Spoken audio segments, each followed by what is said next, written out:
Entendes o que estás lendo? O podcast que te leva através das páginas da Bíblia, livro por livro, capítulo por capítulo. Uma exposição bíblica emocionante. Aperte os cintos e embarque comigo nesta viagem.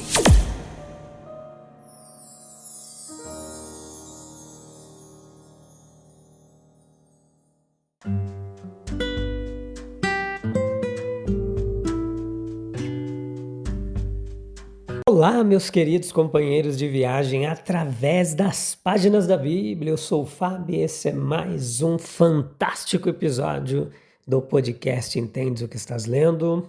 Deixa eu ver onde que nós paramos. O último episódio foi em Romanos capítulo 11, parte 2. Hoje prosseguimos firmes e avantes, constante. Capítulo 11, parte 3, episódio de número 978. Vamos ficar até a parte 4 nesse capítulo 11, vendo muita coisa a respeito de Israel, como isso pode ser aplicado na minha e na sua vida hoje. E é isso, uma interpretação histórico-gramatical do texto. A gente faz toda uma explanação, uma pregação expositiva respeitando todo o texto e contexto. Um pouco de teologia gratuita para você aqui, nesse podcast fantástico, onde estamos há mais de 5 anos trazendo para você a palavra de Deus, pois acreditamos que ela tem poder para transformar, renovar vidas que se entregam completamente ao Senhor. É isso, nós temos alcançado mais de 96 países, mais de 5 continentes aí, muita gente preciosa que vem para cá para ficar com o coração quentinho, aquecido pelo poder da palavra de Deus e pela presença do Espírito de Deus, pois a palavra de Deus é a espada do Espírito. Na seção que nós temos diante de nós, no capítulo 11, versículo 11 ao 32, leia lá, depois vem para cá ouvir a nossa explanação e refletir junto conosco. Nós encontramos o apóstolo passando da cegueira judicial que se abateu sobre seus compatriotas para o seu propósito providencial. Veja, pois Deus pode fazer com que a ira do homem o louve, e o restante dessa ira ele pode refrear. Salmos 76:10. Portanto, o caminho cego seguido pelos judeus torna-se a oportunidade para os gentios. Paulo, quando os judeus não quiseram receber o evangelho, ele voltou-se para os gentios e obteve sucesso como apóstolo entre eles. Mas os gentios, por sua vez, devem contemplar a restauração dos judeus ao favor de Deus e trabalhar por isso. Israel ainda será reunido a Deus, e quando essa consumação desejável acontecer, será como vida para o resto do mundo. O futuro de Israel é o que o apóstolo discute consequentemente neste parágrafo. A queda de Israel abriu um caminho para a salvação dos gentios, versículos 11 e 12. Há uma estrada, há uma estranha unidade na coletividade humana, de modo que quando uma parte sofre, outra parte é salva. Nós temos a mesma lei do sofrimento vicário operando na raça humana. É um todo orgânico, em uma escala muito maior. E assim encontramos uma raça sofrendo em benefício das outras. Da mesma forma, a nação judaica, ao rejeitar Jesus, levou à evangelização dos gentios. E os filhos de Israel têm sido uma das provas mais preciosas da divindade de nossas Escrituras. A queda deles, portanto, foi a riqueza do mundo. O seu declínio foi a riqueza dos gentios. O triste destino que fez de Israel, exilados estrangeiros, levou à aceitação e à filiação dos gentios. Além disso, meus queridos, o apóstolo argumenta que a plenitude dos judeus, quando isso acontecer, será uma condição para uma bênção ainda mais abundante para as nações gentias. Uma nação que sofre leva a bênção de outras nações. Quando o sofrimento cessar, Uma bênção ainda mais abundante será o resultado. O apóstolo dos gentios, ele apresenta a eles a esperança de uma bênção ainda mais abundante quando os judeus forem reunidos, versículos 13 ao 15. Como um apóstolo hábil, ele quer jogar com os dois lados. Ele quer incitar o ciúme nos judeus, mostrando-lhes o quanto o evangelho beneficiou os gentios e dessa forma ele tentaria salvar alguns deles. Por outro lado, ele apresentará aos gentios a esperança de uma bênção muito maior quando os judeus forem reunidos. E assim, os incentivará a tarefa de salvar os judeus. Israel será, portanto, um estímulo para a missão. Um grande reavivamento da vida espiritual é esperado por meio da reunião dos judeus. Tão grande será que poderá ser comparado a uma ressurreição, vida dentre os mortos. Consequentemente, os gentios, como uma questão de proveito espiritual, devem buscar a salvação de Israel. E dessa forma, Paulo promove a amizade entre as nações. Ele demonstra que na boa vontade mútua reside o bem supremo de cada um. Da santidade das primícias judaicas e da raiz judaica, o apóstolo argumenta ainda sobre a santidade do galho e dos ramos. Versículo 16. Ora, o apóstolo fala aqui do benefício e da bênção que a linhagem judaica já havia sido para o mundo. Alguns interpretam a referência às primícias e à raiz como sendo os patriarcas mencionados no versículo 28. A ideia sendo que Abraão, Isaque e Jacó eram santos, isto é, separados, e o mesmo devem ser seus descendentes. Outros interpretam como sendo uma referência aos judeus eleitos, como Paulo e os 11 que, tendo sido salvos, trouxeram esperança para a salvação de seus semelhantes. Mas cremos que as primícias e a raiz só podem se aplicar plenamente àquele que foi as verdadeiras primícias e a raiz que brota da terra seca.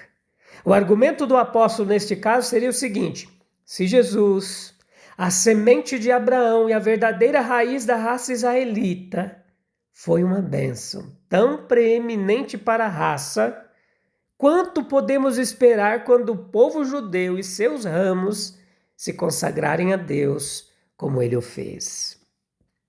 Meus queridos, dessa forma o apóstolo desenvolve a esperança que sugeriu, amplia e a transforma na fonte de inspiração para a conversão do povo judeu.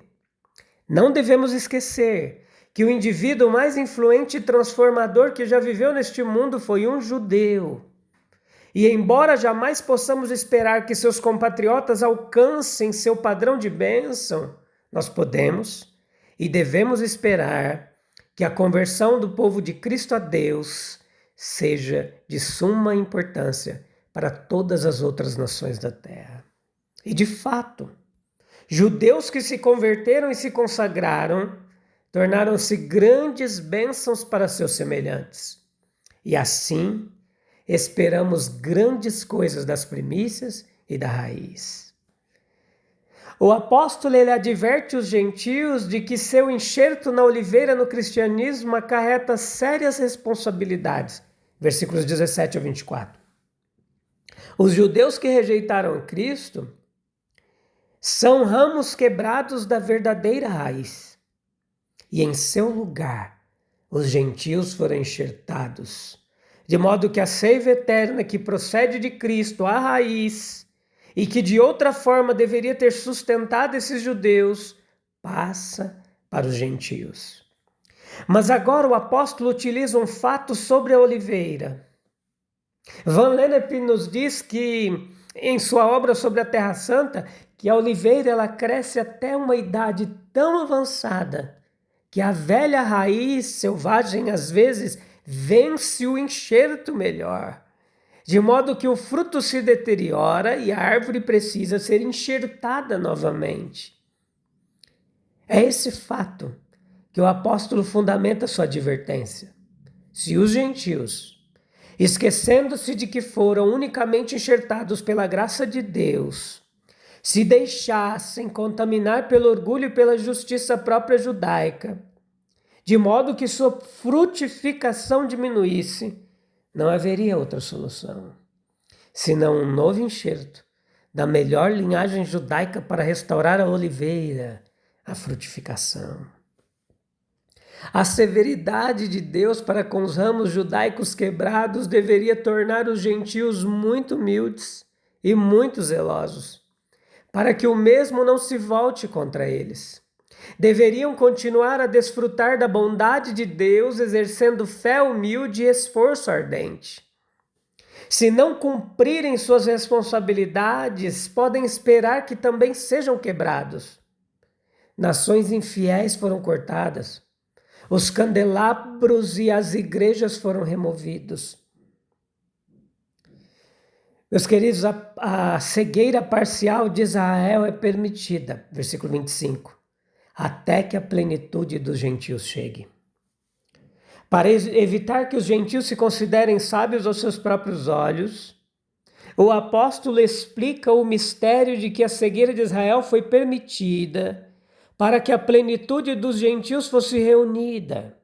Os gentios agora têm a sua oportunidade.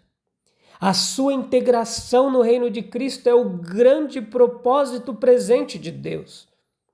As missões aos gentios, a continuação da obra de Paulo, devem ser prosseguidas na esperança de uma abundante integração. Os privilégios do Evangelho são assim, colocados à porta dos gentios. Desta forma, o grande missionário pioneiro Paulo, ele fomentaria a dupla empreitada missionária, ele faria com que o esforço mais sincero fosse empregado para que as nações gentias fossem reunidas, e ele também faria com que os gentios salvos buscassem bênçãos ainda maiores através da integração dos judeus.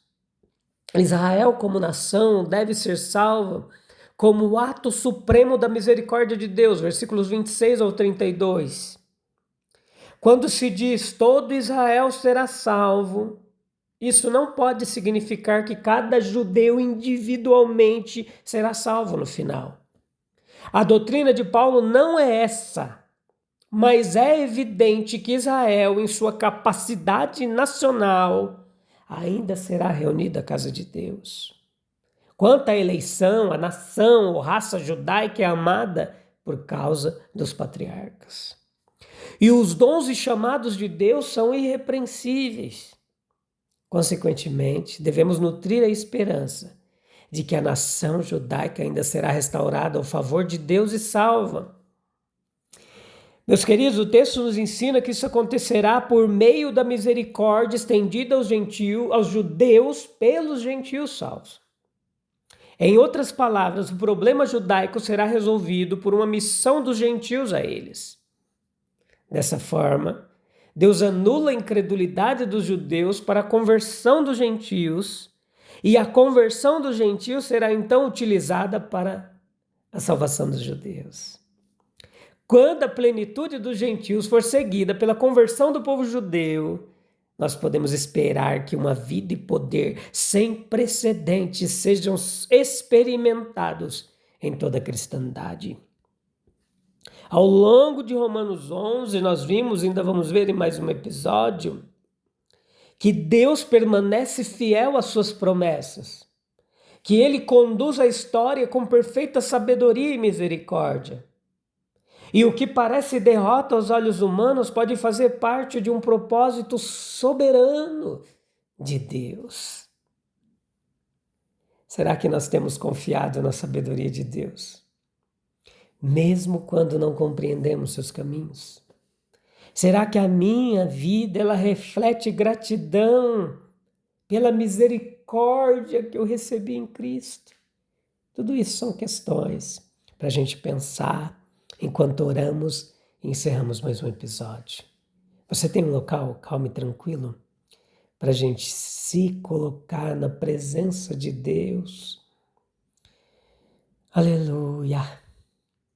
Senhor, ajuda-nos a confiar na tua perfeita vontade inteiramente, integralmente, a viver com humildade, gratidão pela tua graça, a sermos instrumentos de tua misericórdia para alcançar outras pessoas. Nos ajuda a continuar fazendo isso, em nome de Jesus.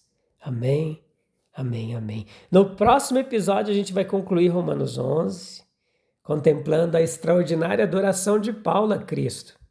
Um hino de louvor, a infinita sabedoria e glória de Deus. Eu espero você, é imperdível esse episódio, tá bom? Que Deus abençoe. Um abraço. Tchau, tchau.